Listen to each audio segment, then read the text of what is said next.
Good evening, everyone. If I could ask that you take your seats.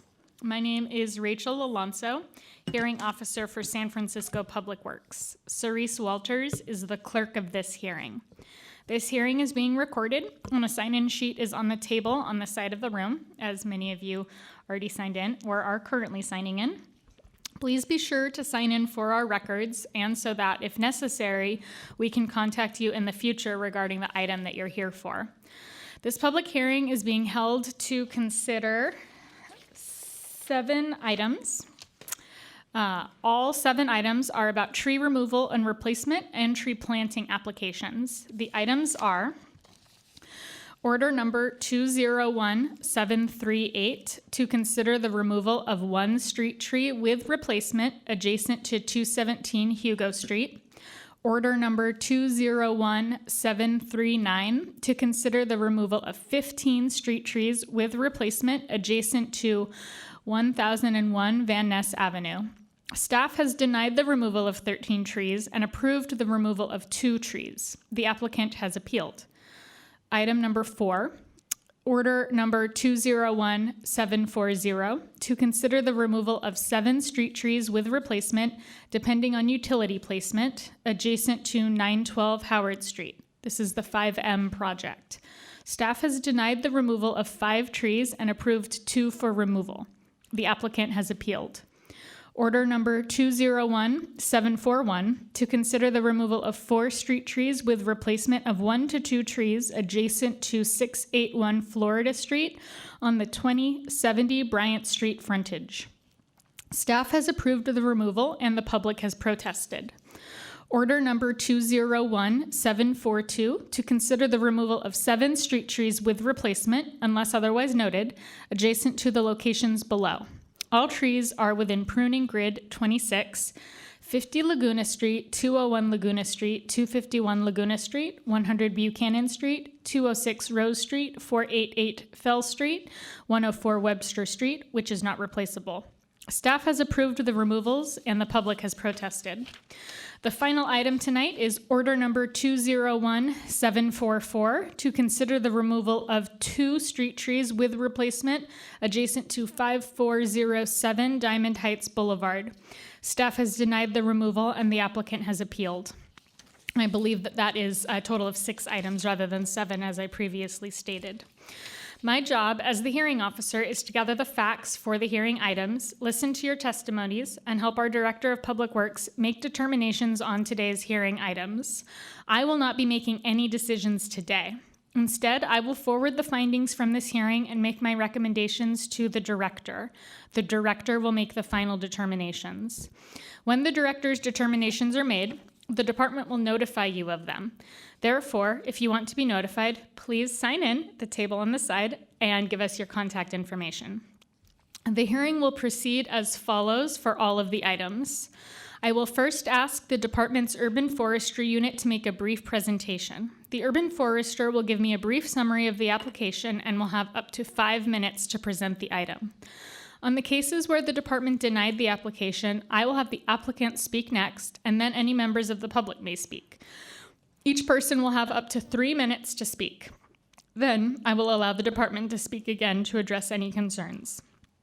On the cases where the department approved the application and received protests, I will have the protester speak next, and then the applicant. Then I will allow the department to speak again to address any concerns. In some cases, there are mixed appeals, meaning the department approved some removals but denied others. For these cases with mixed appeals, I will have the protesters speak after the department, then the applicant. Comments should be addressed to me and not to the department. If you cannot finish your comments within the allotted time, you may submit written testimony to me by the end of this hearing. The clerk will monitor the time for all speakers. When you hear the first bell, it will mean the speaker will have 30 seconds left to speak. A louder second bell will signal that the time is up. If you are speaking in general about all of the permits, I would ask that you only speak once and not to each permit application. After public comments are completed, I will close the item. We will now begin the hearing. For order number 201738, may I have the department make its presentation first? Marcus Dotson, the Urban Forestry Inspector for the Bureau of Urban Forestry. I'm just going to give a brief kind of overview of the street tree SF and how we're kind of approaching removals in the city as of July of 2017. So the number one goal is to ensure safe, clean, green infrastructure and public right-of-ways in the city.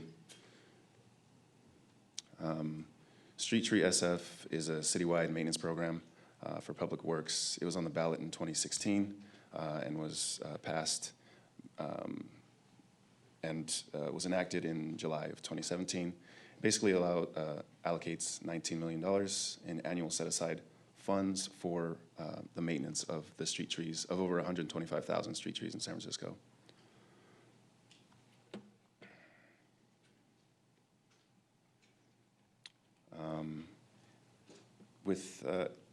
I wanted to request if we could move to the 5407 Diamond Heights Boulevard order number first, just because the way my presentation is set up, if that's all right.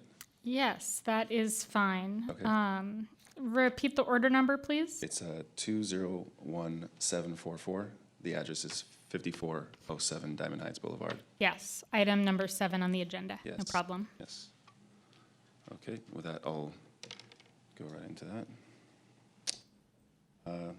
This was for the removal. The applicant applied for the removal of two street trees in front of, adjacent to the address 5407 Diamond Heights. And they were, that removal application was denied. The applicant expressed concern about light into the windows that these trees are in front of. And the reason these two trees were denied was because that does not meet the criteria on which the city will remove trees. And that was a straightforward decision.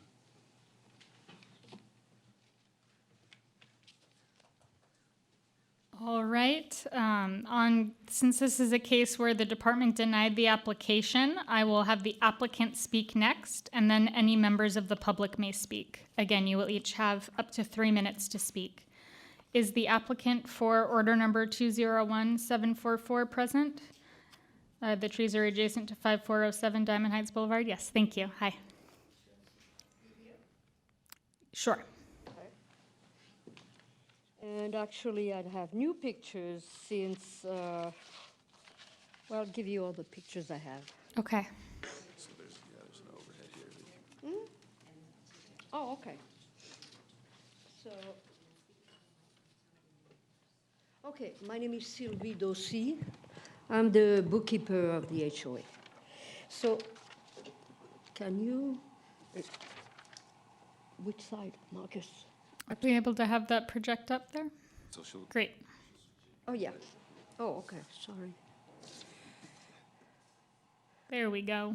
There you go. So as you can see, none of the buildings around have trees, or our building is the last one on the right. Okay. I live in unit number 1, which is the one on the left. I have no light, no view, it's completely blocked. And also it is creating a dry rot, which actually I can show you if you want. How close are the other buildings to your building? Oh, they touch each other. Okay. It's a row of 5 buildings. They were built in 1970. They all look the same. Okay, thank you. But these 2 trees, briefly, we were told they were dwarf trees, and they were not. And now they are touching my windows. If I open the window, the branches come in. When the wind, the branches hit my windows. And it's been creating dry rot, and I can show you some dry rot. The company came today to get started, but that good, or it's right below the trees. So and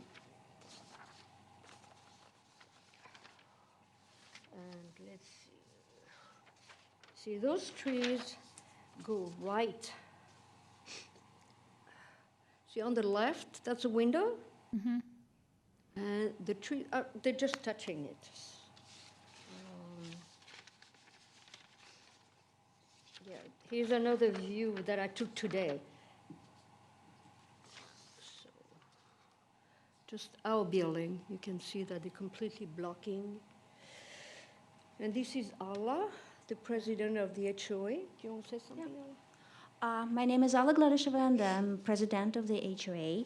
And the trees, unfortunately, pose a safety hazard and a health hazard, and they block the window.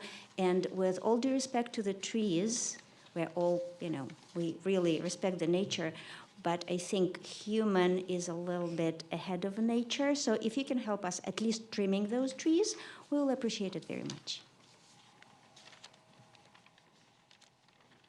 May I ask a clarifying question? What is the safety and health hazards?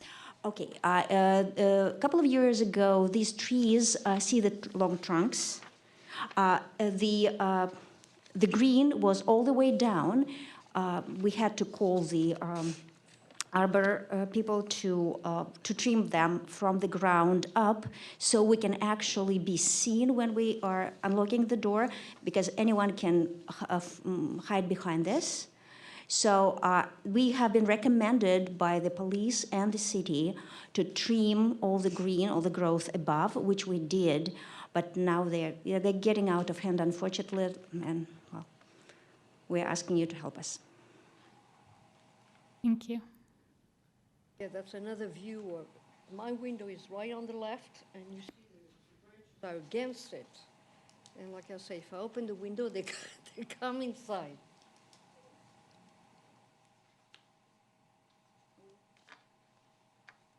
Do we have more minutes? The time is up, right? Sylvie, I need. Oh, yeah, do you, one I of our have, neighbors, yeah, I have a paper from our neighbor next Caroline door, Forget. and it is received by, on the August 21st by the Department of Public Works and Bureau of Urban Forestry, supporting our claim, if you don't mind. And if you can have all the pictures. Okay. And plus, in the email conversations, we do have indication that the city would like to help us with trimming at least, if not removal. That is it. Okay, Thank thank you you. very much. And I'll just add that I've been dealing a lot with Marcus, and he's doing his job, and he's been saying that the trees are healthy, which they are. Unfortunately, they are blocking the window completely. They are against the, and they create dry rot and all that. But yes, unfortunately, they are very healthy. Not less healthy if they were. Yeah, I feel like I live in a bunker. Thank you. Do any members of the public wish to speak on this item? Yes, sir. Reminder, you'll have up to 3 minutes. Good evening. My name is Tom Johnson. I'm a resident of 5407 Diamond Heights. And when I moved in there 30 years ago, we had two beautiful trees there. And they were, I guess you could say, blocking her view then. And I woke up one Saturday morning, and there were people out in front chopping these trees down with hacksaws, buzzsaws.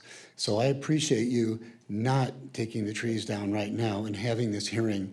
As far as the safety goes, there's a 6-foot clearance between the sidewalk and where the trees begin to grow. So we took care of the safety issue that she's claiming. As far as the dry rot goes, the building was built in 1971, so we have dry rot. And that's been there, it's being replaced. I contend that it has nothing to do with the tree banging on the window or causing dry rot. And I just, again, want to keep the trees so we don't have the same situation. You couldn't see it in this picture. I have a picture of, there's another tree over on the right-hand side that they went out and just chopped down. So we are a condominium association. We're supposed to be voting on this. These two people took it upon themselves to chop the trees down like they did before, and thanks to you, it was prevented. So I just want to make sure that we keep the trees. Thank you. Thank you.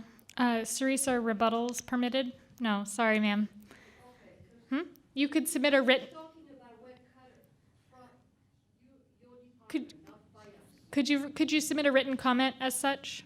Thank you. Any other members of the public wish to speak? See a gentleman walking up right now.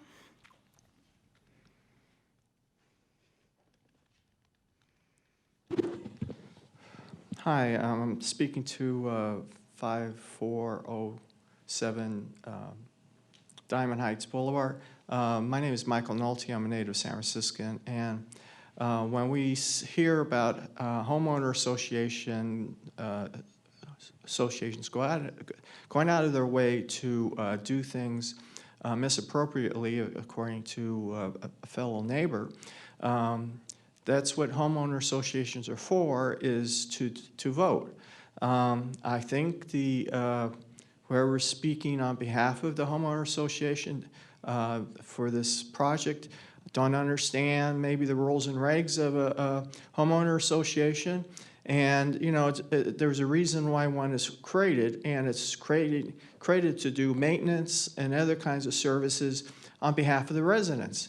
If they're failing to do the job, then vote them out of office. And also, as far as the public goes, the need for trees and more trees in San Francisco are much needed. So I agree with the staff's recommendation to deny the removal of this appeal and to keep the trees there. It's obviously it's already been reviewed by the staff. This is probably one of the few times I actually agree with staff because I think it's important that staff also do the due diligence, and that the community doesn't like having to come out to various community meetings to keep our public assets. So please keep the trees. And I really wasn't prepared for this item, but when I started hearing the issues, as a member of a tenants association coalition, we rely on the purposes of something like this to happen, that the residents make decisions, and they're obviously being disempowered, which is not right. Thank you. Thank you. Do any other members of the public wish to speak on this item? If there are no more speakers on this item, I will now close this item. I will make my recommendations to the director within 10 days. When the director's determination is made, the department will notify the appellant of it.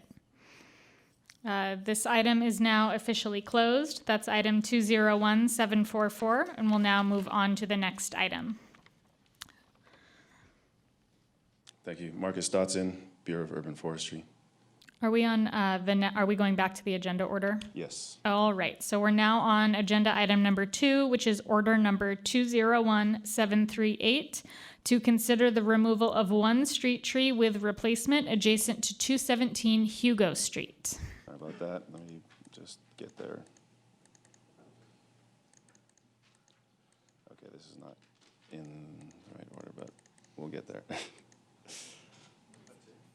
Here we go. Okay. Yes, no problem. Yes, this was, trees come within our, I guess, pop up on our radar on any number of ways. I believe this one was an SR originally. This tree was evaluated and assessed by the urban forestry inspector for this area. It had previously had a large limb failure in the center. The central lead had a tear out, and I believe it caused some vehicle damage to cars parked under it. And this is kind of the structure you can see that we're left with from this eucalyptus tree. As it currently stands, there's very little interior canopy. It's kind of just has the two flagging canopy left on the left and the right of the tree. This kind of structure in a tree is not ideal. Because it causes torsion in the tree when wind kicks up. Torsion just basically means kind of spinning stress on the tree's trunk and the wood fibers, and that is particularly precarious when you're talking about the structure of trees and their ability to stand and withstand strong winds. So there was some, I guess, unsurety on whether or not this tree could be replaced. I was out there very recently to evaluate the site again, and it does look like there is a possibility to shift the basin that the tree is currently sitting in, which means cutting some more concrete, moving over away from some vital utilities. There's a sewer, kind of, if you look to the upper left of the photo, just kind of on the streetward side of the tree basin, there's a sewer cap there. If we can move the basin a little bit to the right, away from that vital utility, I believe we could possibly plant another tree in this location after this tree has been removed. Yeah, that's it for the Bureau of Urban Forestry. Thank you very much. Is the applicant here to speak on this item? Item number 201738, street tree adjacent to 217 Hugo Street. Seeing no applicant in the audience, do any members of the public wish to speak on this item? All right, sir.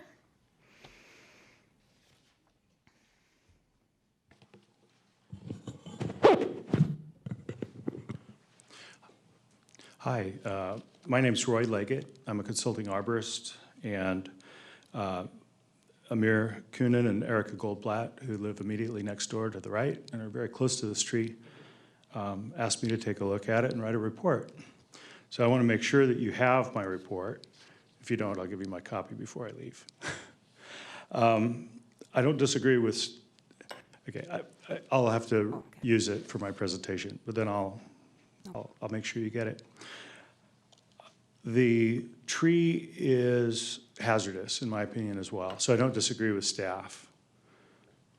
What I'd like to see, however, is that the tree be pruned for a number of reasons. We did have concern when I took a look at it that there would not be space to plant another tree. Using my tape measure, the sewer line is only 4 feet 6 inches away, and the water line is 3 feet away on the other side of the tree. So sewer lines are supposed to be 6 feet away, and water lines 3 feet away, and I don't think those conditions can be met. So losing a tree without an opportunity to replant is a great concern to the neighbors. The tree hasn't been pruned in a long time. The silver dollar gum eucalyptus, which is the species, it is particularly failure prone if it's allowed to grow long end heavy branches, and for precisely the reasons that Bureau of Urban Forestry said with the torsion loads. I completely agree with that. There are ways to prune using drop crotch cuts where you can alleviate that, and then over a number of years you could restructure to have branches fill that center part of the tree again and restore the crown. So I have probably one photo here that would be particularly important to put up on the overhead that kind of shows what I have in mind for restructuring the tree. And I would expect that the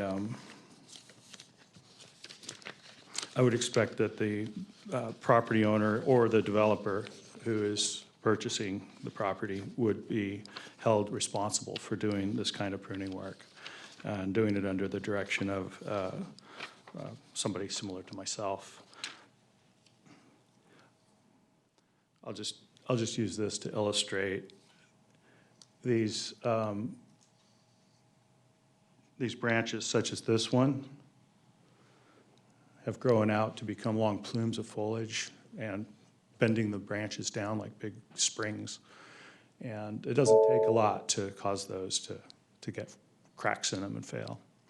And there was one branch failure that occurred, and when it came down, it broke 4 other branches off beneath it. So it was a domino effect. And I think that more of that is going to happen unless somebody intervenes. But there is that possibility in our industry standards and in the San Francisco pruning standard to do proper pruning on the tree. And I think that somebody should do that. There you go. I believe I saw some other members of the public who wanted to speak on this item. Ma'am?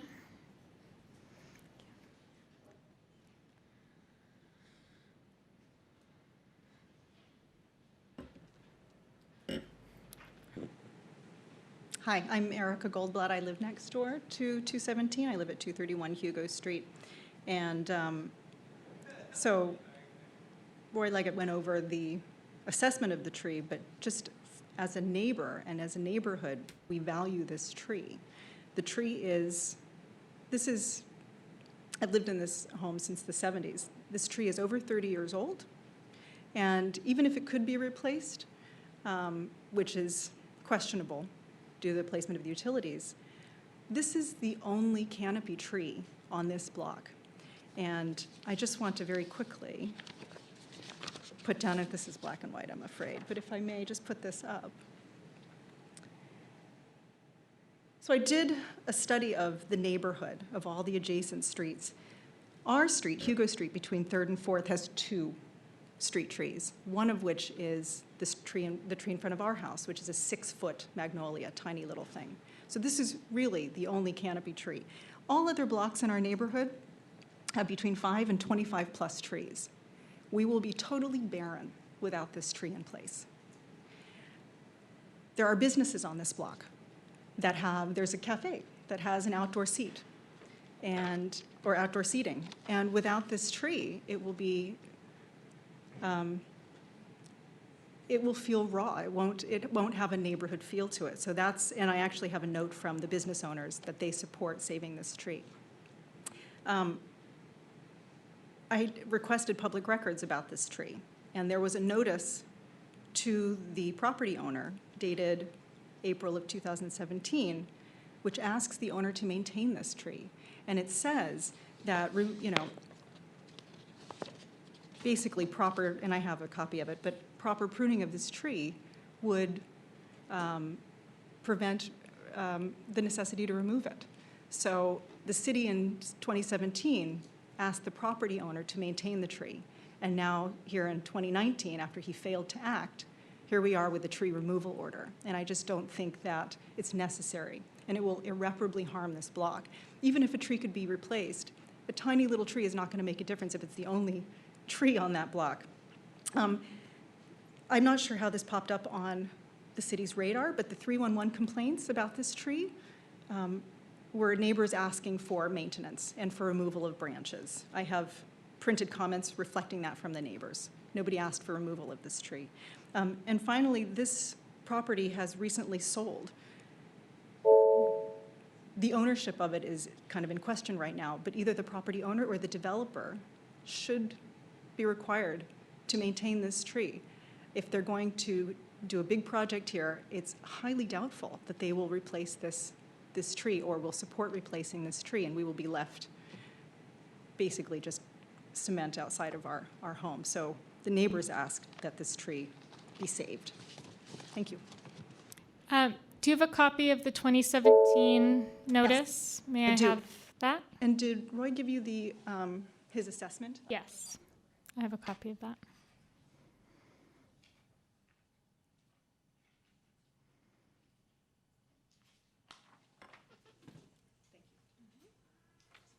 Thank you. Next member of the public. I saw several folks. Man in the blue plaid shirt, please.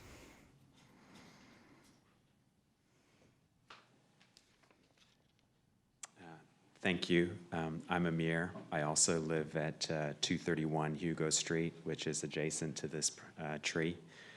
And I just wanted to make a brief statement. I think everyone here is in agreement that the tree desperately needs maintenance, and we all support that. I just think that we need to give proper maintenance a chance with this tree and see what can come of that. I just think it's not right. It doesn't feel right for the city to support the idea of maintenance up until it becomes their responsibility because of the law change, and then decide that, removal would be, the best course of action as opposed to a maintenance schedule. And so I would support what Roy, the arborist's, the report states, and I think that a lot of people in the neighborhood would also support that, the idea of at least giving the maintenance program a chance with this tree. Thank you. Thank you, Amir. Any other members of the public? Sir, in the gray blazer.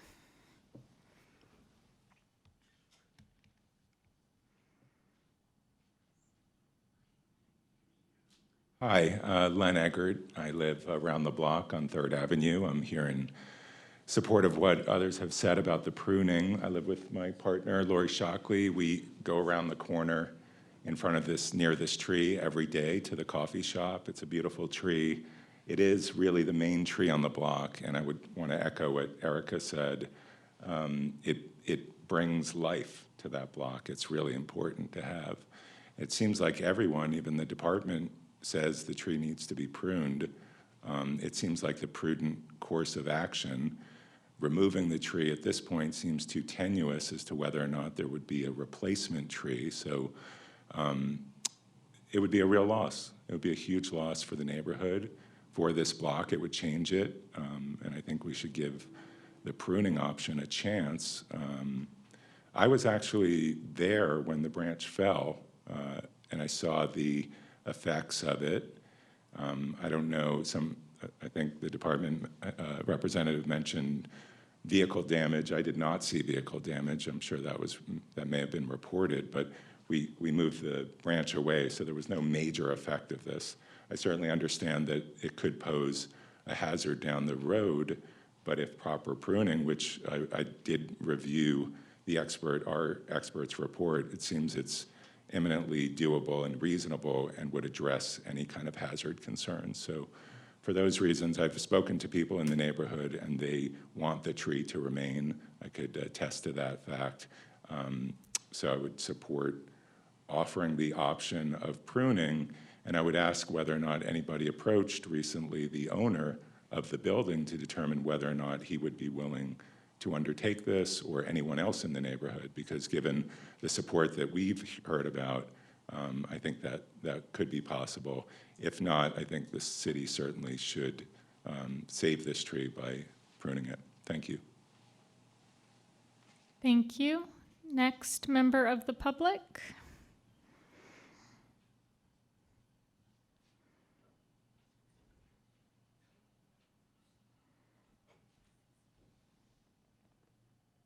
Hi, my name is Lori Shockley, and I live around the corner on 3rd Avenue.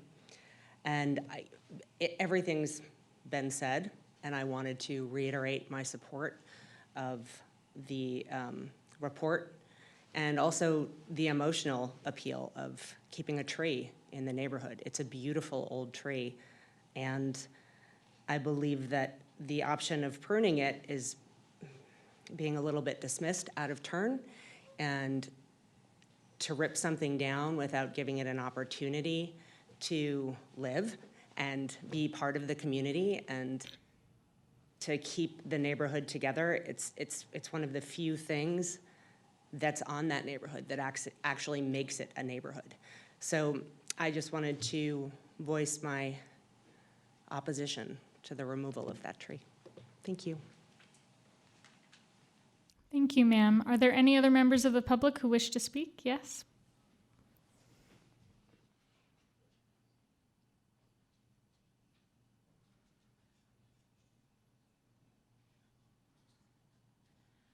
Hi, my name is Sonia Riquette. I live in the neighborhood, and I'm also a tenant at 217 Hugo Street. Every time my clients, my students, and I that come to the classes I teach there are amazed by the tree and find it gives a very special atmosphere to the neighborhood. I was also one of the people who called 311, not to remove the tree, but to report a branch that fell and needed to be cleared. So I strongly advocate for keeping the tree alive. It is a living being, and it brings a lot to the atmosphere and the life of the neighborhood. Thank you. Thank you, ma'am. Are there any other members of the public who wish to speak on this item? Yes, sir.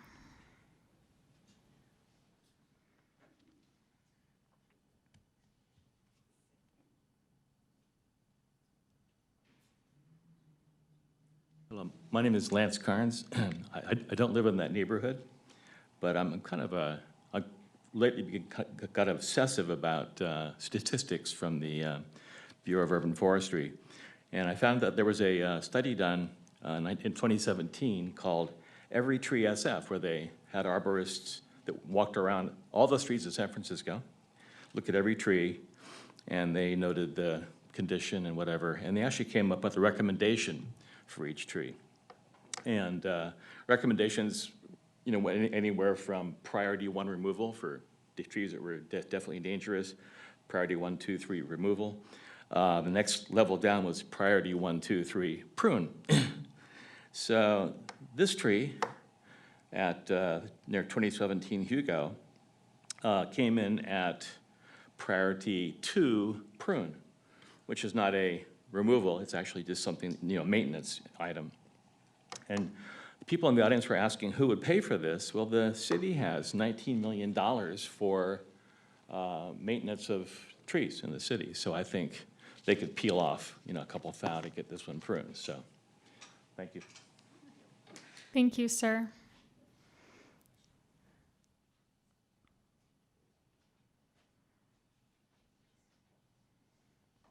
Good evening. My name is John Nolte. I am representing San Francisco Tree Campaign.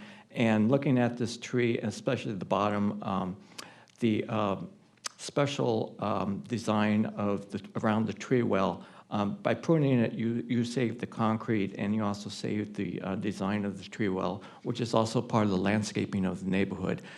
So I would appreciate the pruning of the tree versus taking it out or moving it, because you would ruin the sidewalk, and nobody seemed to be talking about that because that's the important character of that street, and there might be even more of that design on that street. So I think that's very important to the heritage of that street, and even although there might be a new property owner, the property owner should maintain that sidewalk. Thank you.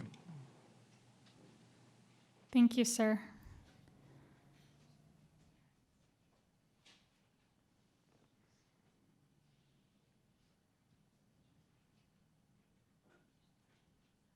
Hi, my name is Michael Nolte, and again, I'm a native San Franciscan. I'm also a citizen planner, and I think it's very important that the neighbors be heard on topics like this and empowered, because particularly if it's their neighborhood, they should be informed. And obviously, a lot of times they have to come to a public hearing to hear what's going on. What kind of outreach is done? Well, there's usually a posting. They read a posting and they get puzzled. And then when they have to do some research on the internet or something, they start finding out how, in this case, I hear from the testimony that there were some studies done in 2017, and they had mentioned that to exhaust all options, including pruning and maintenance, is the best option. So when somebody comes along and changes the process, I would be upset as a resident that something has changed, and we, as you heard from another person in the community, they said, well, we have a pot of money that's supposed to be around for this particular kinds of things, and it's budgeted to happen. So, either way, if you tear down the tree, which I'm opposed, or I suggest the exhausted all options that include pruning and maintenance, because trees take a long time to be replanted, and there's no way of knowing whether that tree will, once replanted, will actually occur and maintain. So we keep on losing our canopy by removing instead of trying to maintain, which is more important to our community as large, because we are humans and we need to breathe. Thank you. Thank you, sir. Are there any other members of the audience who wish to speak on the Hugo Street tree? I don't see any. Yes, Marcus, please come back up. I also have some questions for you, but you speak first, and then I'll ask you my I question. just wanted to correct the record of the limitations of planting in the right-of-way. The distance from sewers is 5 feet instead of 6 feet, which was mentioned earlier. 5 feet is 5 feet the, from sewer is the okay. minimum distance a tree can be planted, not 6 feet. And this is, was it 3'6"? 4.5 feet. Okay. And just to set the record straight, and also these assessments on the trees were made in 2017, years ago. The most recent assessment, which led to the department's decision to post the tree for removal, was based on today's assessment. Tree conditions change over time, and if it was assessed with a priority of prune in 2017, that may not be the case current day. Thank you. That was one of my questions. And then my other question is, with Yes. the idea that someone mentioned of giving maintenance a chance and seeing how the tree thrives, then how long would that take? Are you able to speak to that idea? So the maintenance is kind of proposed, was proposed over a 5-year period. It had been discussed, and it sounded like the owners, or perhaps maybe they weren't reached out to, or again, it's unclear who the new owners will be. But I guess the premise that this assessment was made was that the owners were not going to be able to maintain the tree, and it's not a sustainable program for the city to revisit this tree once a year or multiple times a year for the next 5 years in an urban setting when we do have 125,000 trees to maintain along with it. Thank you. Ma'am, you may submit written comment if you have any response to that. All right, if there are no more speakers on this item, I will now close this item. I will make my recommendations to the director within 10 days. When the director's determination is made, the department will notify the appellant of it. Thank you. This item is now closed, and we will move on to the next item, which is number 3 on the agenda, order number 201739, to consider the removal of 15 street trees with replacement adjacent to 1001 Van Ness Avenue. Staff has denied the removal of 13 trees and approved the removal of 2 trees. The applicant has appealed.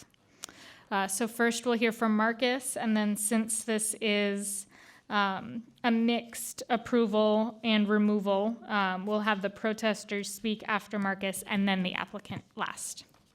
Thank you. Marcus Dotson, Bureau of Urban Forestry. The applicant has applied for 15 street trees to be removed. 2 have been approved, and 13 have been denied. I'm just going to go through this slideshow and show the individual trees. Tree 1 on O'Farrell. So there's 3 frontages that we're looking at: Van Ness, O'Farrell, and Myrtle. So tree 1 on O'Farrell was denied. It's a good tree, good structure, healthy, vigorous. It's outside the footprint of their plans. Tree 2, similarly, good structure. Tree is doing well. Tree 3, similar assessment was given to this tree.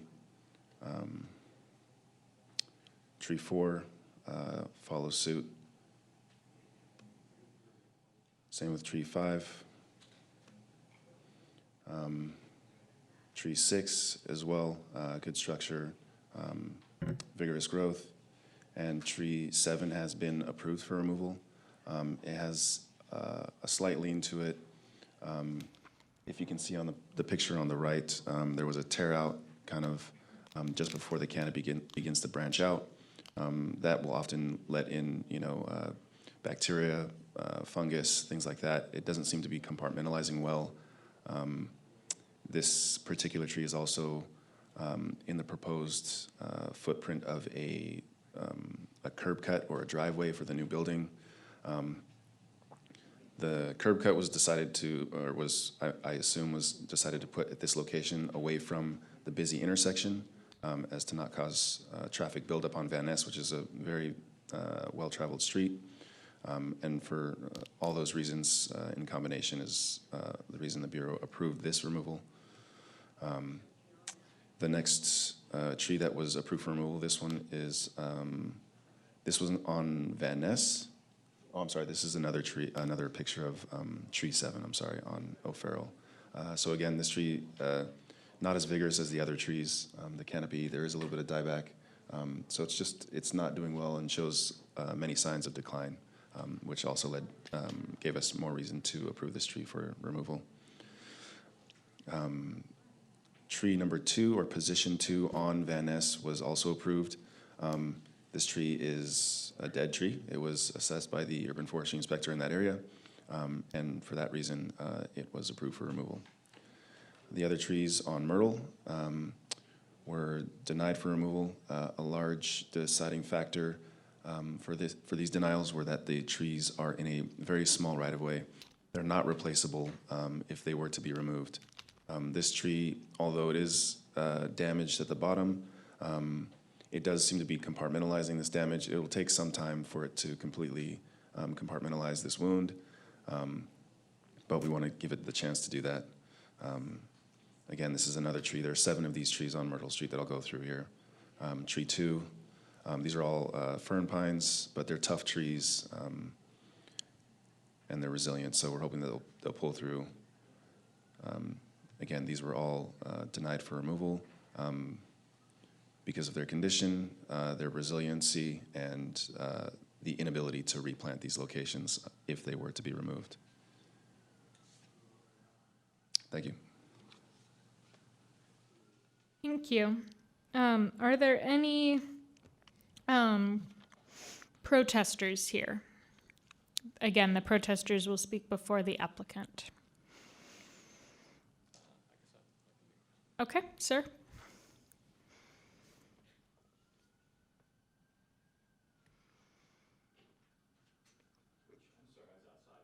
Oh. We are on item number 3, 201739, 15 trees adjacent to 1001 Van Ness.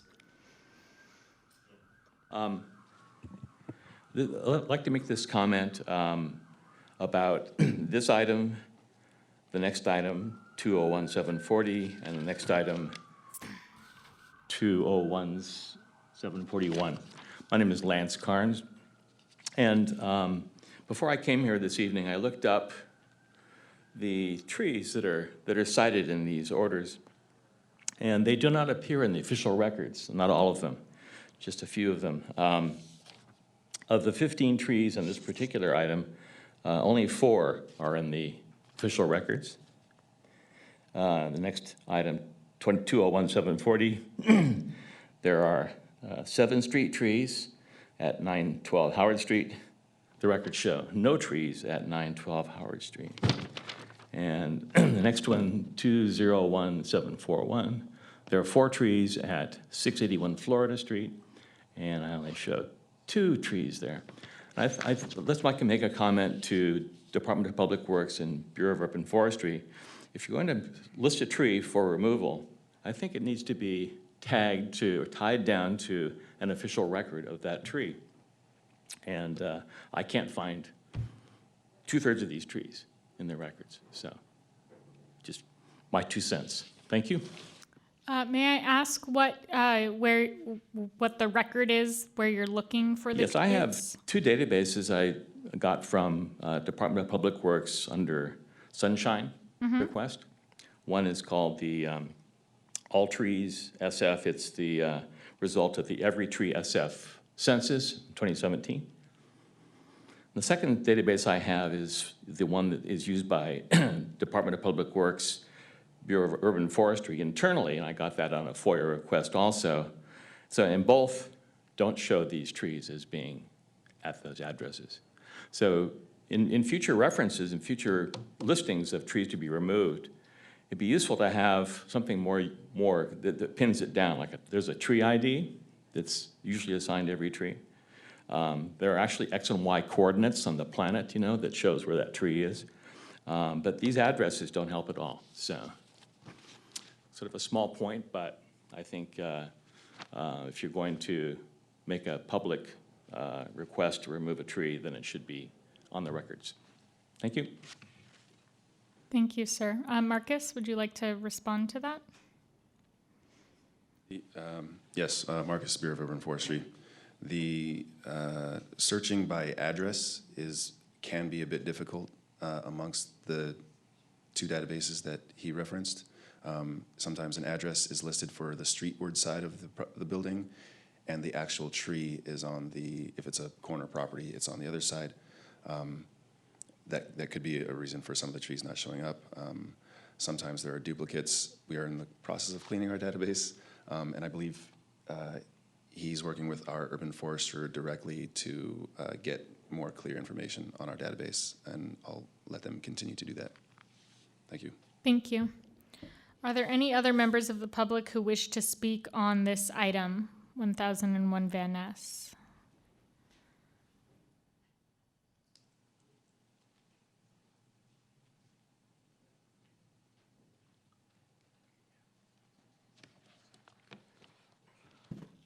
Hi, my name is Michael Nolte. I'm the Executive Director of Alliance for Better District 6, which is a planning organization that is registered with the Planning Commission as a neighborhood organization that deals with planning of San Francisco. We've been around for over 20 years.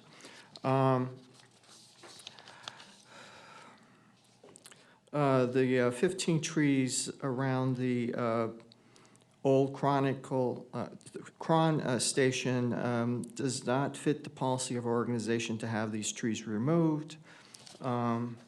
This is what the site will look like according to the specs. Will look like with the trees here and here and then here. The commercial corridor points out all these trees. You can see the, I guess, big zeros where a tree is going to be located around the development. And again, this is in the packet I just handed you.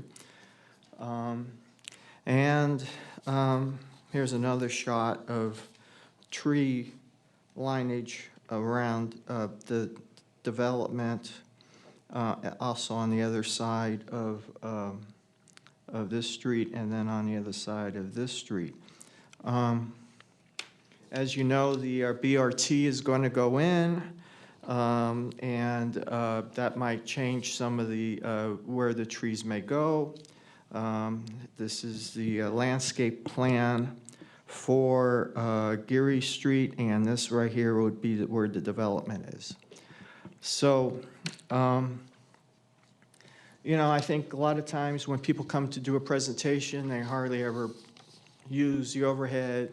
You know, they maybe have pictures, but, you know, we're also here to inform the community, and it's very easy sometimes to try to put together packets of information for the decision maker as well as the community to see what's going on. But it's also important that you know, the community spends a lot of their time, free time, to put together a project response to each item on the agenda. You know, so I was a little taken back when you said you wanted only certain way to do public comment when that's against Robert's rules. You're supposed to be able to talk to every topic. So I just want to let you know that basically public comment is for every item that's been agendized and not just a few. So we don't just mush them all together and just say, well, we like it or don't like it. So please retain the trees.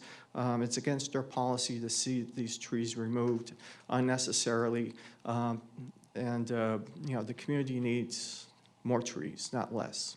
Thank you. Thank you, sir. And we will be going through every item, so I'm not sure what your allegation is about the Robert's Rules of Order. It was discussed, but prior item, you asked for written comment after the person spoke. That was clarification. That's what you're Thanks. talking to. It's first secondary responses. Okay, but anyway. My name is John Nolte, and I want to read into the record for 1001 Van Ness. The planning, the motion when in 2019, when the motion was passed by the planning department, per planning code section 131 requires the installation of street trees in the case of the construction of the new building.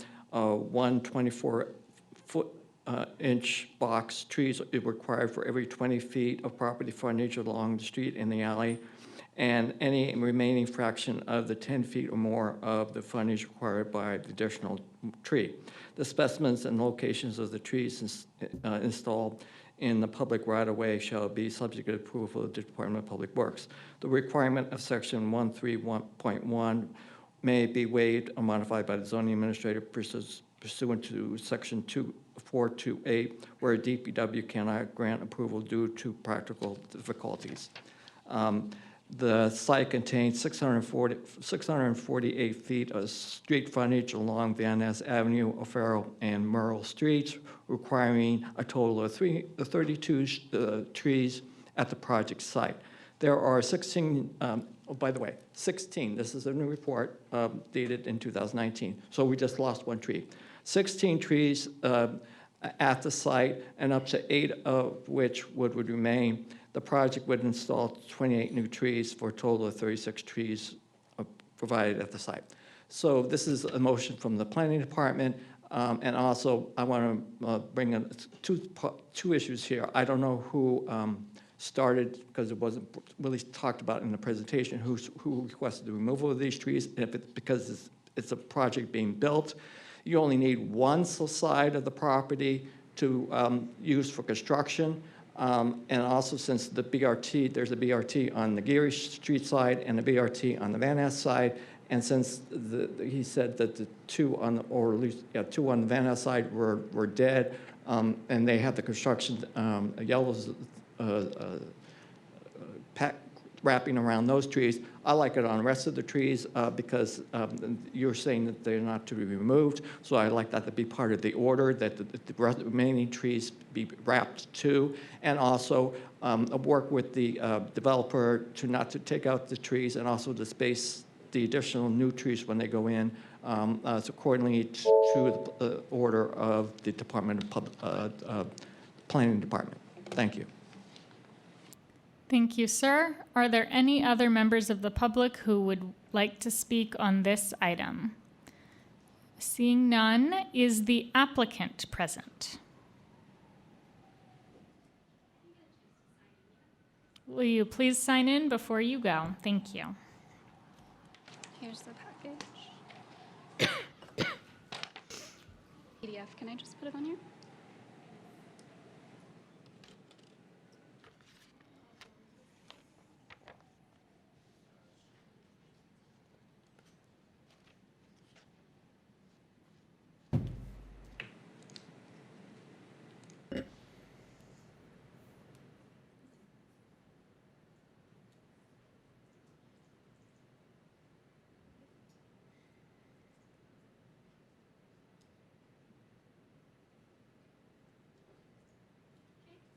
Kenzie Mack. I'm with the applicant. Thank you for hearing our appeal today. So I want to clarify that this is a senior living project that is a totally new construction. It covers the entire side from O'Farrell all the way through Myrtle Street. Oh. Projecting. Let's see. Maybe I need to close the other one first.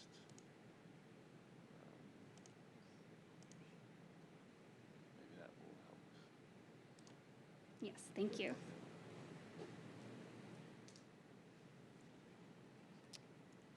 We're proposing removal of the trees on O'Farrell and Myrtle only, not on Van Ness, because that is in the scope of BRT.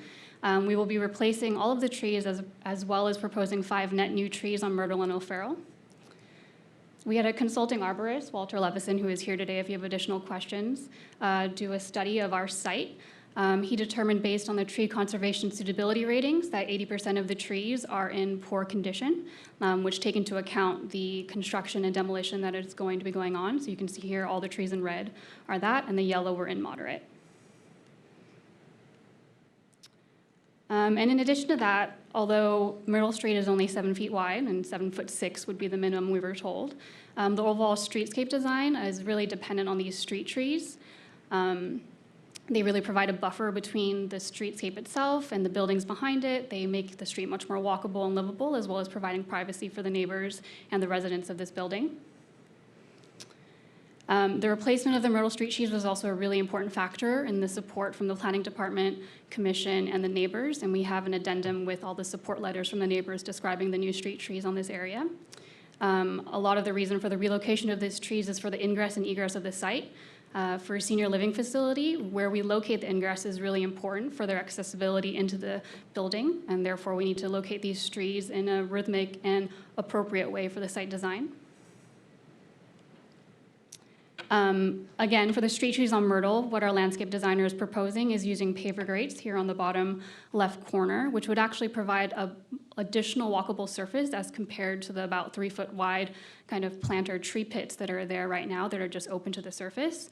So we're proposing creating a larger area of flat, even walking surface. In addition, as the applicant will be managing this project as a senior living facility, they have a great interest in maintaining the streetscape and making sure that these tree grates are up to date and making sure that they're level with the sidewalk at all times because, again, for the community and for the people living at the site, it's in their interest to keep it walkable. And in terms of demolition and construction, because this is a brand new project, we're demolishing the 4-story existing Cron 4 building and building a whole new 14-story building. All of the sidewalks, except for the portion hatched here from the BRT, are going to be demolished and reconstructed based on the approved demolition plans and approved planning commission plans. And trying to protect and maintain the trees will really deteriorate them further. Excavating and shoring is going to extend beneath the existing trees, which are likely to cause additional damage. And the FSAF MTA has required that we provide certain pedestrian walkways, which will require our truck and crane loading paths to be on the sidewalk, which is right over the existing trees. And we wouldn't be able to load over the pedestrian sidewalk from O'Farrell because that's against policy and unsafe.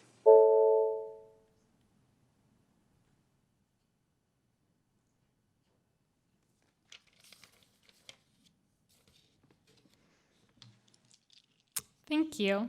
If there are no more speakers on this item, I will now close this item. Are there any other speakers?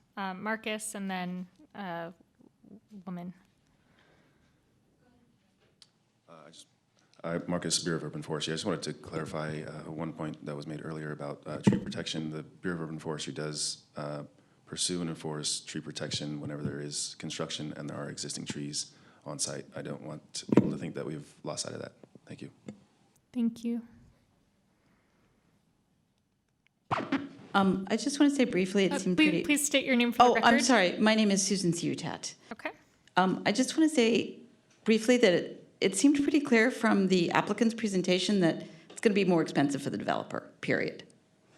And I also, the trees that she showed that are part of like their ultimate streetscape plan, I planted a tree in front of my house 5 years ago, and it's about the size of those trees that she showed as their plan of what it's going to look like when they're done. So that's not what it's going to look like when they're done. That's what it's going to look like 5 years from now. But you probably already know that. That's all. Thanks very much. And good job, Buff. I think you made a good decision with this one. Thank you. Do any other members of the public wish to speak on this item? Please step up to the mic and speak your name for the record. I am Walter Levison, consulting arborist.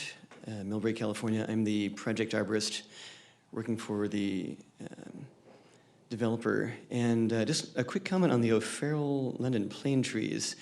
As far as I could tell, the existing plane trees were either Bloodgood or Yarwood or a combination of maybe both.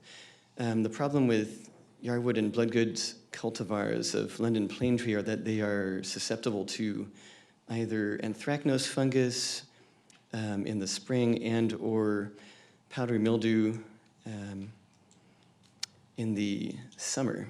And that is one of the reasons that getting new trees, which are the Columbia plane tree, which is the one I recommended for this particular project, is good, because the Columbia cultivar is the only one that is known currently in the landscape trade to resist both anthracnose and powdery mildew. So you get a tree that is an upright single stem, single leader form with upright branching, and you have this resistance to the two fungi that affect most of the other cultivars. So it's a step up, in my opinion, to have the Columbia plane tree as opposed to the existing Bloodgood and or Yarwood specimens that are currently growing on O'Farrell. Thank you. Sir, you already spoke once on this item, right? There's...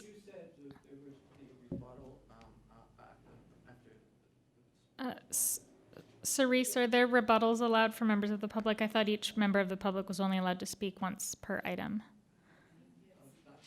Yeah. Okay. Please submit in writing before the end of the hearing. Sorry, sir. It's the rules that we have for this. You're not allowed to speak twice for the same item. If there are no more speakers on this item, I will now close this item. I will make my recommendations to the director within 10 days. When the director's determination is made, the department will notify the appellant of it. All right, let's move on to the next item, which is agenda item number 4, order number 201740, to consider the removal of 7 street trees with replacement, depending on utility placement, adjacent to 912 Howard Street, which is the 5M project. Staff has denied the removal of 5 trees and approved 2 for removal. The applicant has appealed. So first we will hear from Marcus, then we will hear from folks protesting the determination, and then we will hear from the applicant. And again, everyone is allowed to speak once for 3 minutes on the item, unless we have more questions for Marcus. Marcus Dotson, Bureau of Urban Forestry. Yes, the trees at 912 Howard Street, staff has denied the removal of 5 and approved the removal of 2.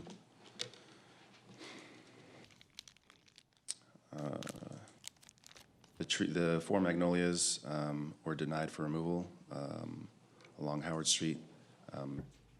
They have good structure. They're relatively young trees and have quite a bit of life ahead of them.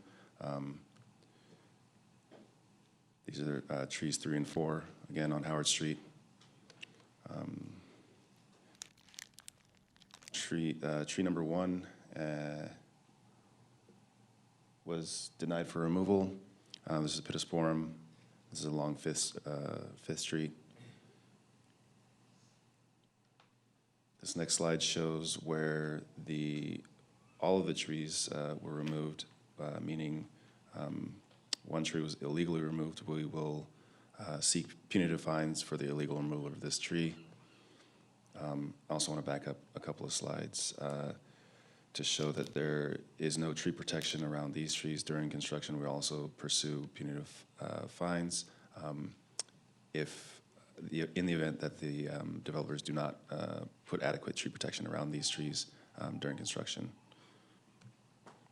This is a view of, there's 3 trees there. I don't know if you can see that, but the one circled in red is the one that was illegally removed. And the picture on the right just shows the whole frontage with none of the 3 trees. And this is tree 2, which was approved for removal. And tree 3, which was approved for removal. Thank you. Thank you. Do any members of the audience who are protesting the determination, would anyone like to speak on this item?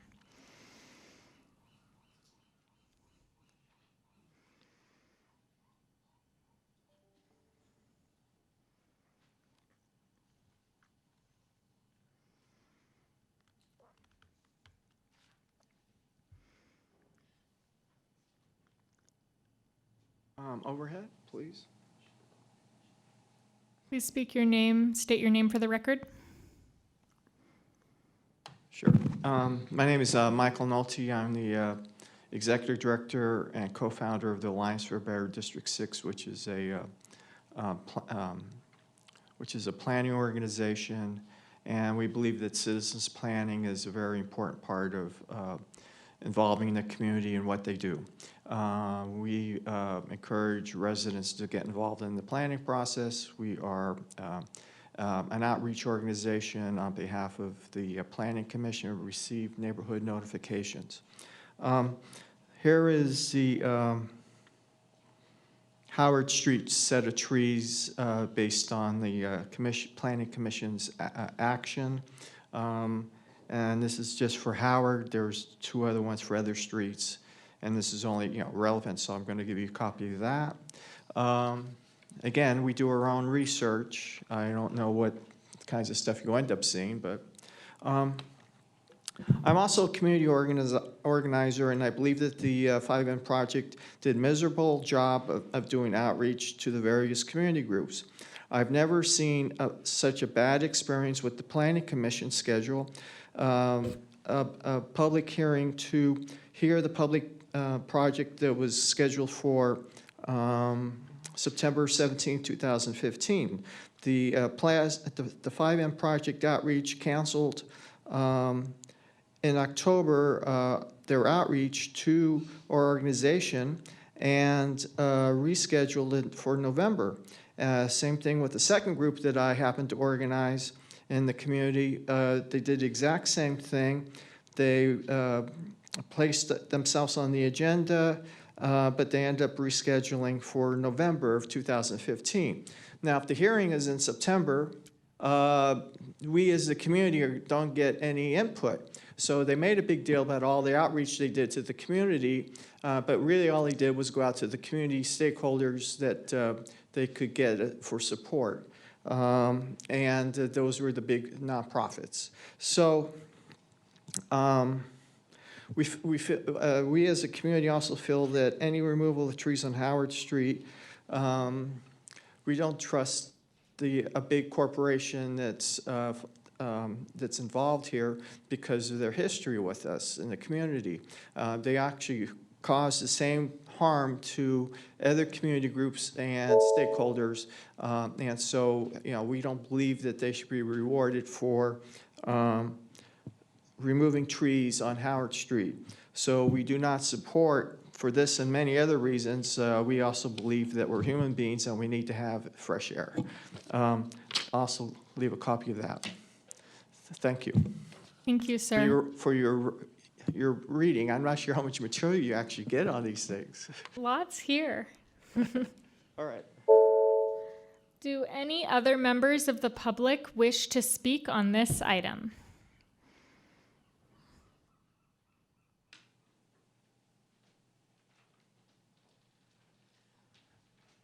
My name is John Nolte, and I happen to be a member of multiple organizations in which, again, the 5M Project did harm to. We'll start with Bodecker Park. They're going to be putting a shadow on Bodecker Park when it's built, and that's on the north of Market Side, and it's a mile away.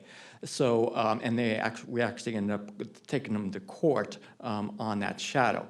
So I think that there's, again, when you build a building in San Francisco and we have laws and they try to circumvent the laws just for building a building and taking out the Examiner, the Chronicle, London, everything on those 4 blocks that they're going to be building on. I mean, we're losing the history of San Francisco and the South of Market and icon buildings that were built in the 1900s, 2000, in that area after the earthquake. So again, I feel that the 5M project was misleading, and it's probably going to be turned into like a Transbay Terminal fiasco when it gets done because of what is it doing and what is it not doing, and all of the trees that it's going to be harming, because we're only talking about 1 block here, but there are multiple blocks, and I'm wondering when are those going to be discussed too. Since you won't let me talk twice, I want to weigh in on the staff's approval of, and also the recommendation of fining the 5M for their misconduct already. So it already shows that it's a bad apple, how they treat the trees in their project site, and disregard the authority of DPW and BURF on street trees. Thank you very much. Thank you, John. Are there any other members of the public who wish to speak on this item? Is the applicant here? Someone from 5M, yes, thank you.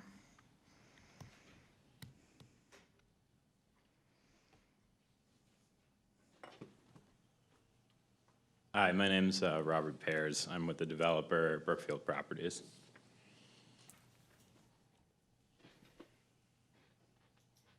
So, I don't know if you want.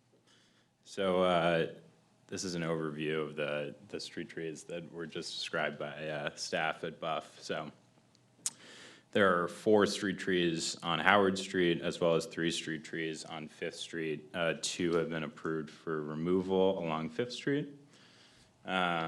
This is a development agreement project with the City and County of San Francisco. The trees are anticipated to be removed as part of that development agreement, as well as a portion of the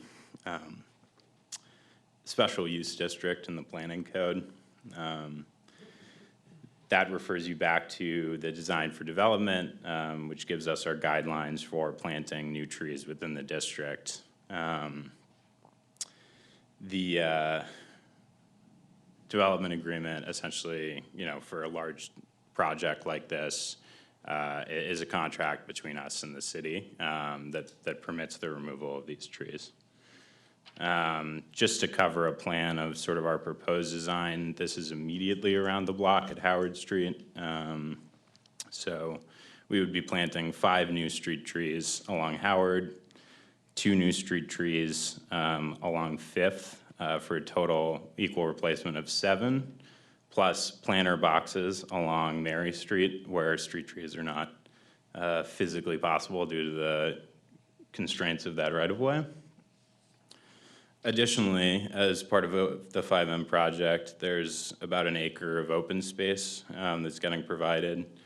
Mary Court East and West is a public park that we'll be providing. It's 26,000 square feet and has a total of 38 new trees that are part of this park design, as well as grassy areas and additional plantings. And then I would just leave you with a little rendering of the park. Do you want anything? Yes. So my name's Alma Howdigi. I'm with House & Robertson Architects. We're the architects for the project. So going back to the removal of the street trees on 5th Street, the team did their due diligence in trying to locate the new PG&E vaults out on the site.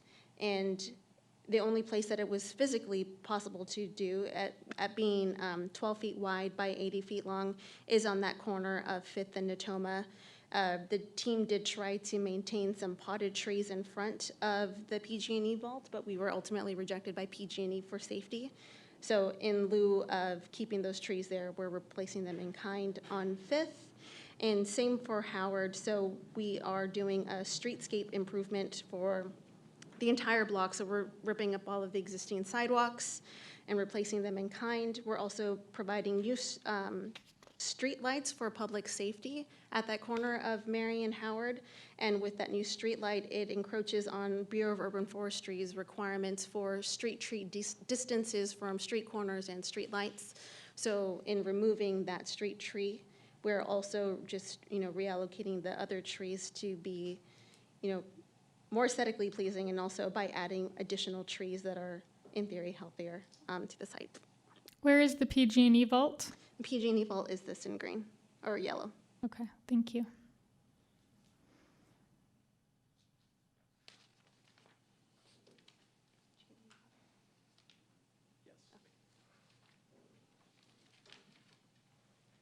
Thank you. If there are no more speakers on this item, I will now close this item. Marcus? Marcus will be our last speaker on this item. Speaking to the development agreement, the development agreement had taken place. We still do need to go through our process of posting trees for removal. The development agreement doesn't include removal of trees. So we still do need to go through the process of evaluating the trees, assessing the trees, and posting the trees if necessary. And those utility conflicts will come up in that assessment. Thanks. Thank you, Marcus. All right, this item is now closed. I will make my recommendations to the director within 10 days. When the director's determination is made, the department will notify the appellant of it.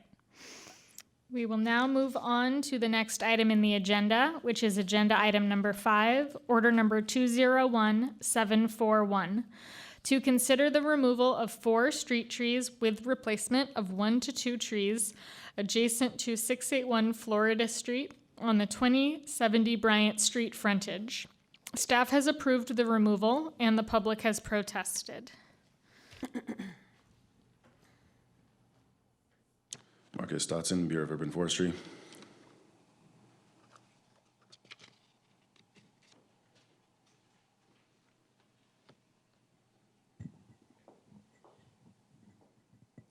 The applicant has applied to remove 4 trees along the Bryant side of 681 Florida. Staff has approved the removal of 4 trees with a 5th tree remaining. This is an overview of the trees. They're labeled as such, trees 1, 2, 3, and 4. The 5th one, again, is going to be retained.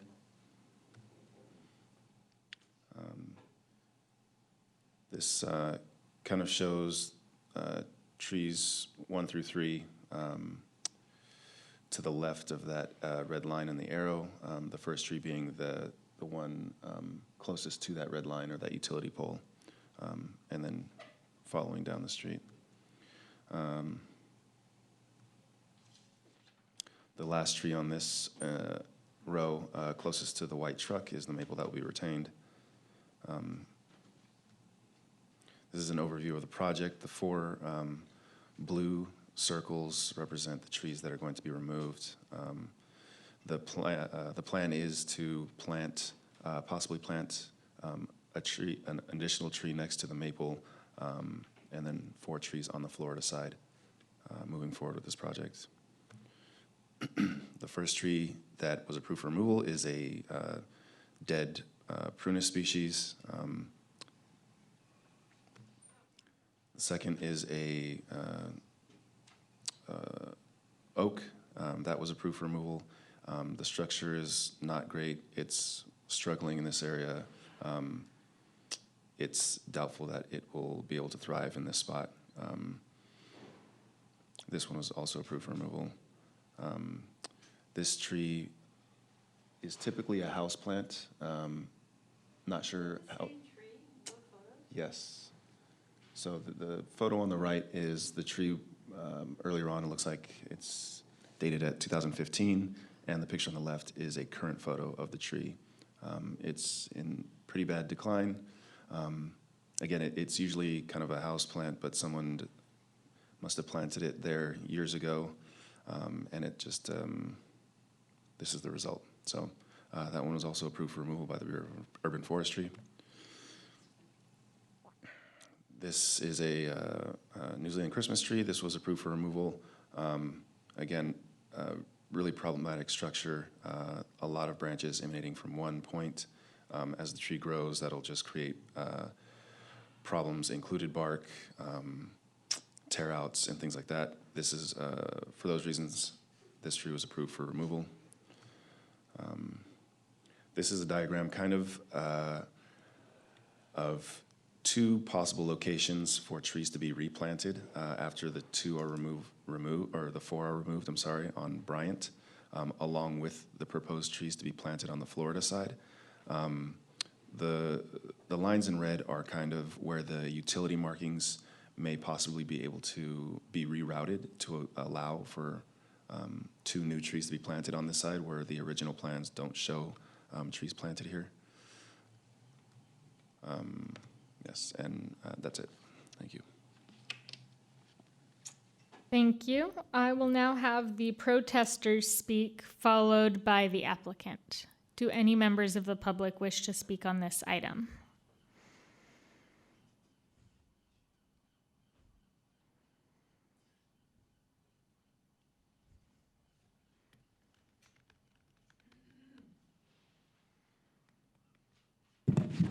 Hi, thank you for your patience of Please state your name for the allowing record. this meeting to continue. Please state. So my name is Michael Nulty, N-U-L-T-Y,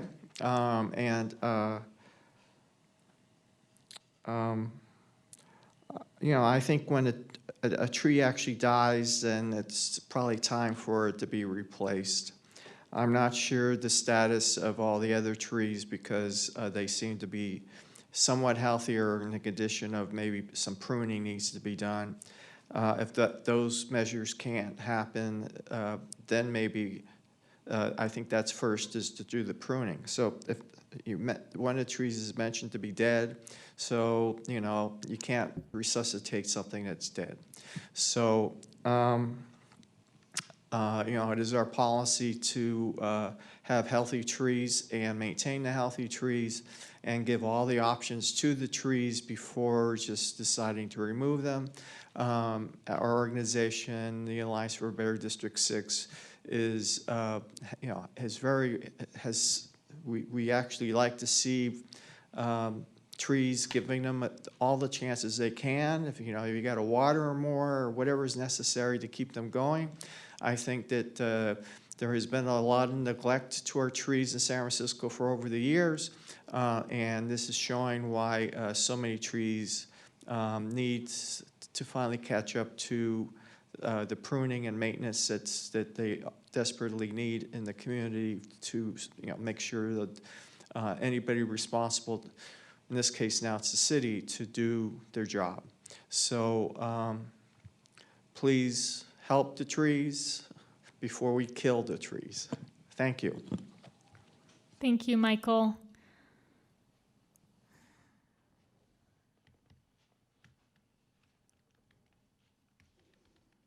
My name is John Nolte. I'm here on behalf of Tenderloin Tree Campaign because TNDC is the developer of this project, and TNDC has a very bad reputation for dealing with trees.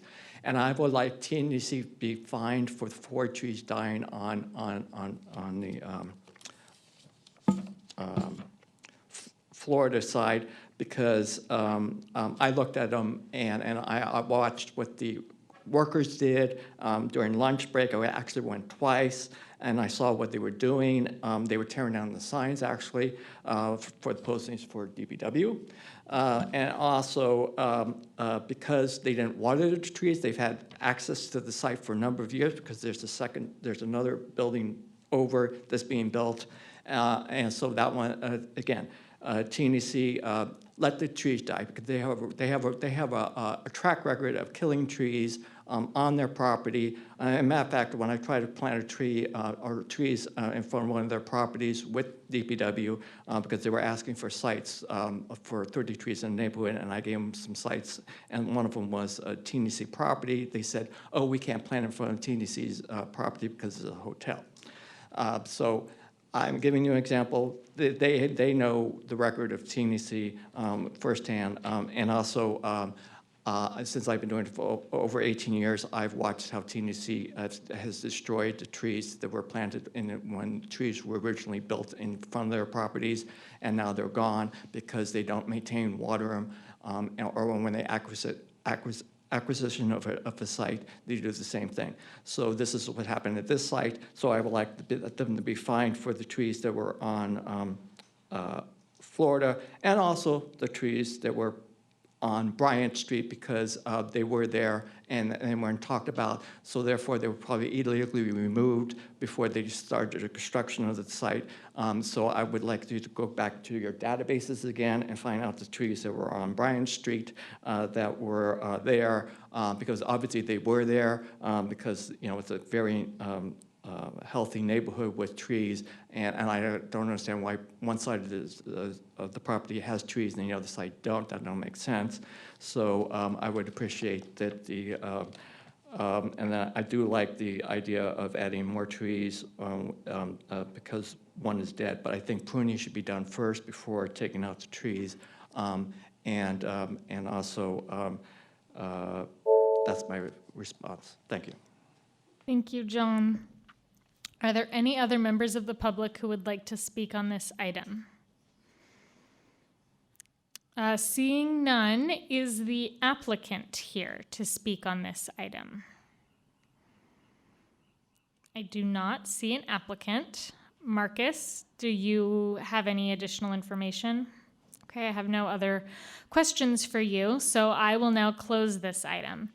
As with the others, I will make my recommendation to the director within 10 days. When the director's determination is made, the department will notify the appellant of it. We are now on what I believe is our final agenda item, item number 6, order number 201742. This is to consider the removal of 7 street trees with replacement, unless otherwise noted, adjacent to the following locations.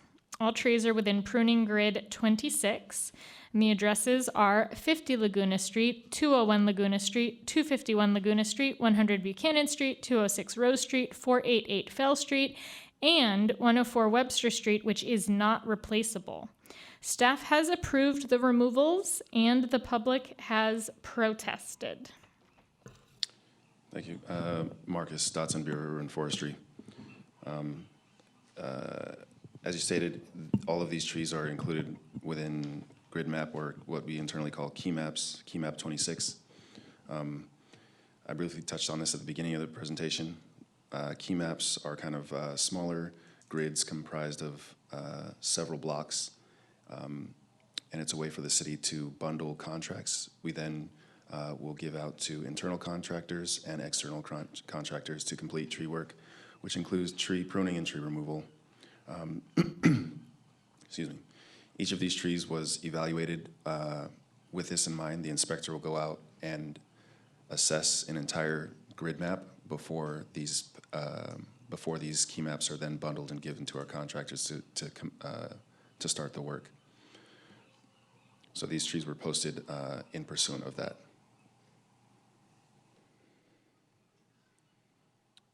This first tree is at 50 Laguna. It's a magnolia tree. There's significant dieback. Large limb failures have occurred in the canopy. There's little signs of compartmentalization where those tear-outs have happened in the canopy. There's also a large vertical crack along the trunk of this tree, which you'll see in the next slide. On the left, you can see the tear-outs in the canopy, very little compartmentalization, and again, that vertical crack along the main stem or the trunk of the tree. For those reasons, this tree was selected for being posted for removal. 201 Laguna Street, tree number 2. This is a Pittosporum. This tree shows significant dieback in the canopy. Also, in this next slide, you can see that it has large wounds along one of the main stems of the tree. Again, it does show some compartmentalization, but the damage seems to be affecting the tree's health, resulting again in that dieback. Oh, excuse me, sorry about that. 251 Laguna Street. This is a Chinese elm. This first photo, the tree's canopy seems to be full, but at a closer look, you can see that there's a large wound, which I'll get to in this next slide, on the back of the tree, kind of vertically along the almost the entirety of the trunk. The tree has very problematic structure. This species does drop limbs. The large canker on the back of the trunk is typical of anthracnose or a fungal disease. This is a photo you can see both of those items I was speaking to. The left photo shows the large wound on the trunk, and then the right photo is the problematic branch structure in the canopy and lots of damage and tear-outs in the past. And that's why this tree was selected to be posted for removal. 100 Buchanan. This tree is a glossy privet. Again, there's large amounts of dieback in the canopy. Right in the center, the two outward sides seem to be a little bit more full. There's also some decay in the trunk.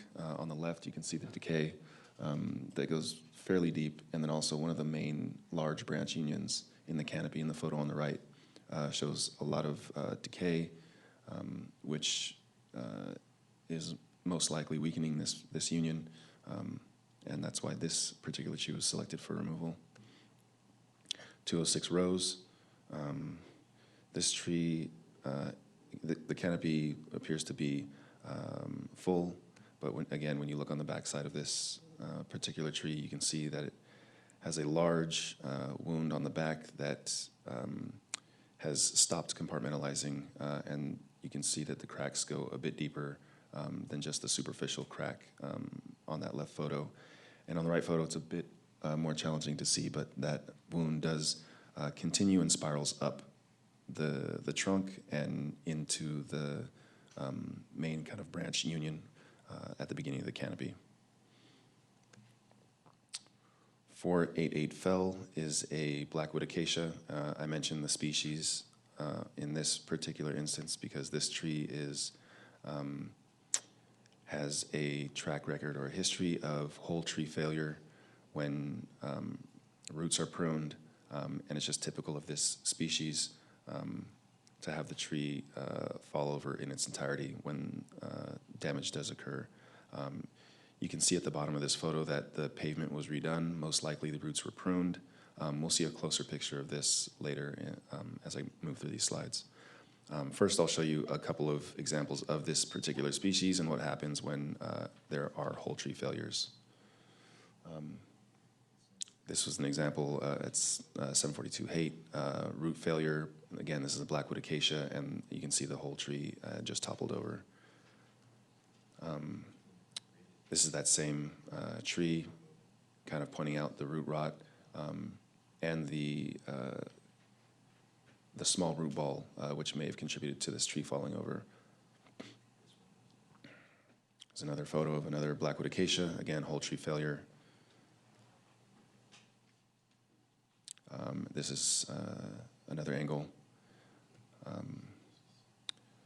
This is a closer photo of that tree that was posted for removal, the blackwood acacia, in the first slide. Again, you can see the sidewalk has been replaced. Roots were most likely pruned. There's no buttressing roots near the bottom of this tree. In fact, looks like there might be some girdling roots, no trunk taper. These are all signs of the roots not really having adequate stability to support such a large tree in this particular instance. You move up the tree and you can see that it's been damaged in the canopy.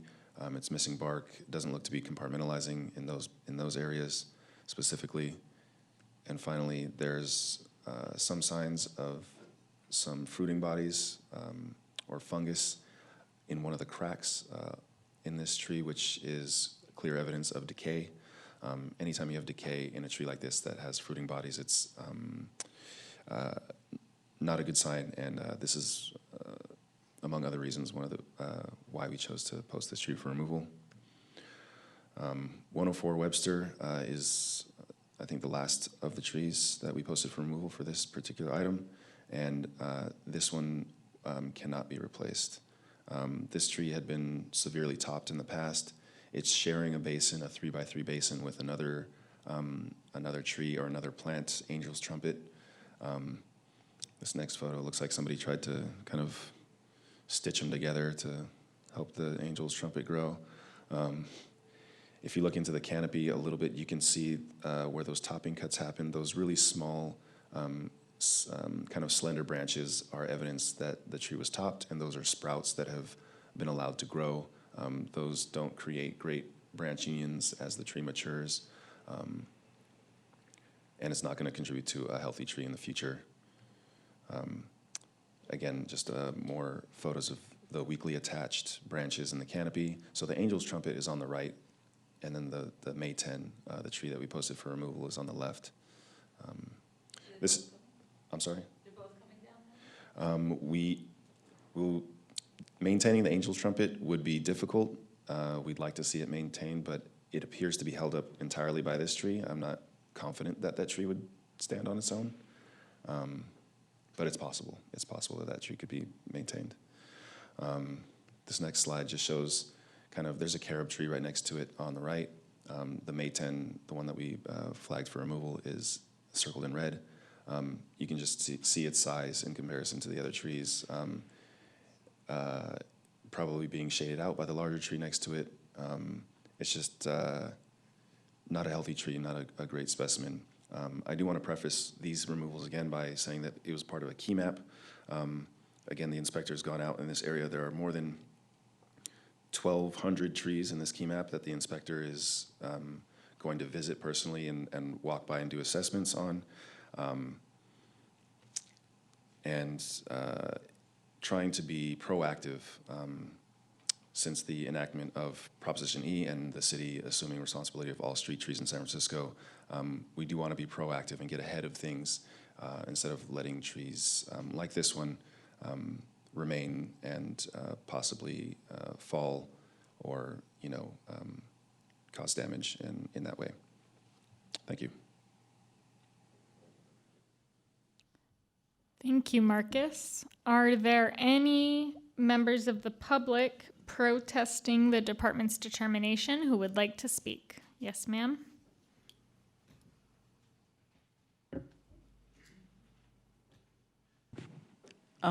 These seem like mostly. Please Oh, state sorry. your name.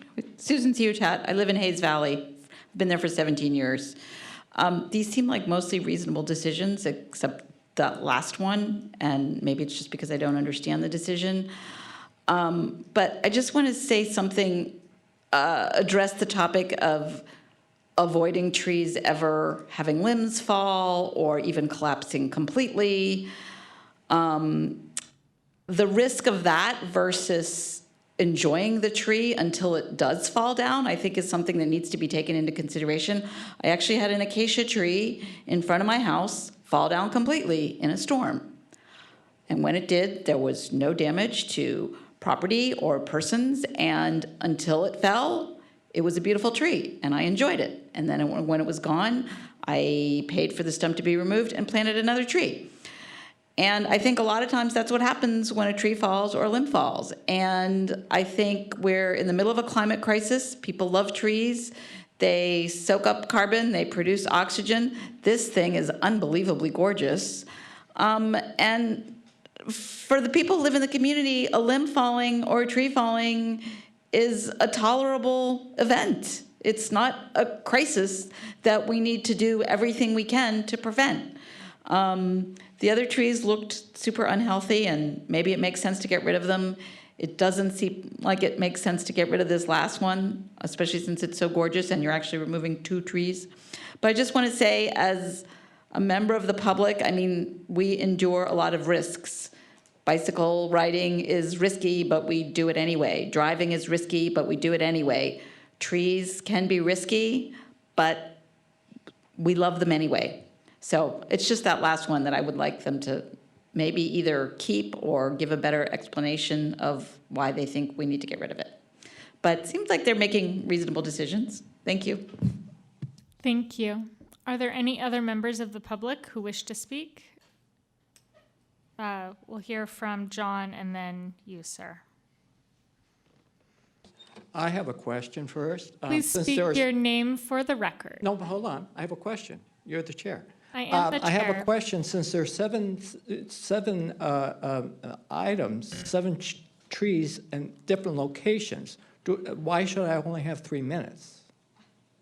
Because they're all grouped in one item, but please. But they chose to do that. But please state your name for the record. John Nolte. Thank The you, bird John. testing for these trees, apparently DPW doesn't seem to understand some things. Anyway, so, and you heard, they're taking out in this 1,200 tree thing, Hayes Valley trees, the ficus trees. I mean, you go down the list of what's in this grid. So anyway, so let's start with 104 Webster. As you can see, again, I don't understand, when I started doing tree surveys 18 years ago, you had a tree, and it showed the tree well was for a tree, not to have additional plants and so forth in them, sucking the thing out of the tree and killing the trees. Move on. Okay. Then this is for 455 Fell. As you can see, it's really big, and actually, there's nothing hurting it on the side for the trucks, so it has clearance for the city.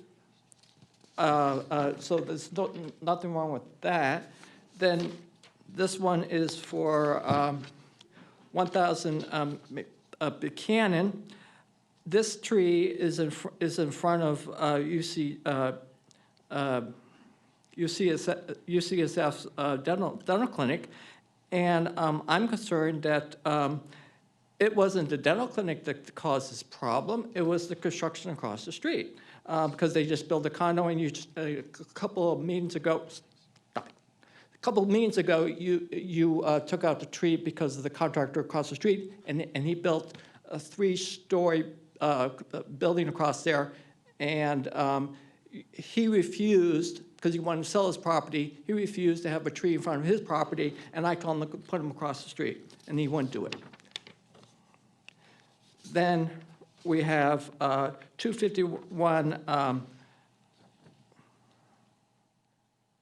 Laguna, and as you can see, the real reason here is the light pole.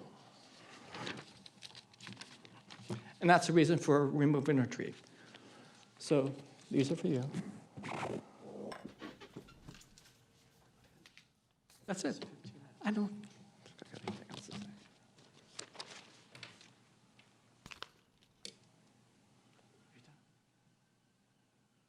Thank you, John. Are there other members of the public who would like to speak? Since Michael. I'm already up, oh.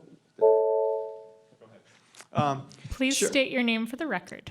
Yes, my name is Michael Nolte, native San Franciscan and former resident of Hayes Valley. Also, District 6 used to take its boundaries all the way up to Laguna. So acutely aware of the issues surrounding Hayes Valley and obviously its trees and its assets. It has obviously more trees than other neighborhoods, but we still like to keep as many as possible.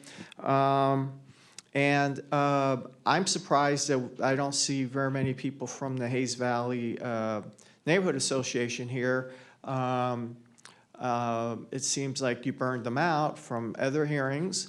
And I think that it's very important that they realize that they still should have a voice, whether you're as an individual or as an organization. You're there to protect your assets, not let the Department of Public Works bulldoze you over with trying to calm you down and not allow you a voice. And I think that this is a mistake that sometimes organizations get into because they, as a nonprofit, they want to receive money from the city. They want to involve the police department and other city departments and be the conduit for speaking out on behalf of the community. But sometimes it's not a two-way street. Their leadership fails, and therefore the community gets also fails. And I think that it's very important that, again, I don't want to speak for the Hayes Valley Association, but, them and other community groups that have represented, shame on them, because Patricia Walker would be turning over on her grave that helped start the Hayes Valley Association. She was a dear friend of mine. So, I think that, we have a rich history in San Francisco, and this is what happens when a neighborhood gets gentrified. I got gentrified out of that neighborhood. It became more uppity up people that moved into the condos. And that's fine to a point, but we all have to get along. So we all need trees. We need parks. We need open space. We need to have planning for the future of the neighborhood. So thank you. Thank you, Michael. Sir, did you want to stand up and make a public comment? Please state your name for the record. Sure, Lance Carnes.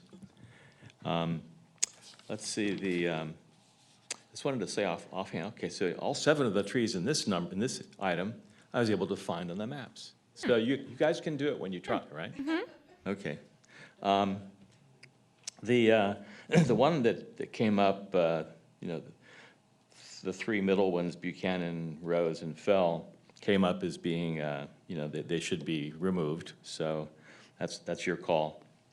The last one, 104 Webster, was recommended to have a routine prune, which is actually one of the lowest maintenance items on the list of recommendations. So I think that one should probably be singled out and pruned. And then the Laguna addresses, I forget the recommendations, but so I guess that's all I have to say on this one. Thank you. Thank you, Lance. Are there any other members of the public who would like to speak on this item?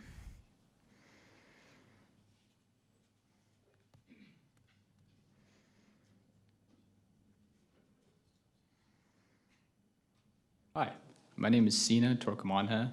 I'm a resident of Fell Street, along with 2 other my roommates right behind me. And I'm looking to pretty much go for all of the cutting down of, I believe it was 488 Fell Street.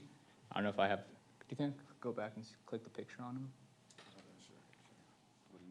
488? Yeah, this one that looked awful. 488 Fell.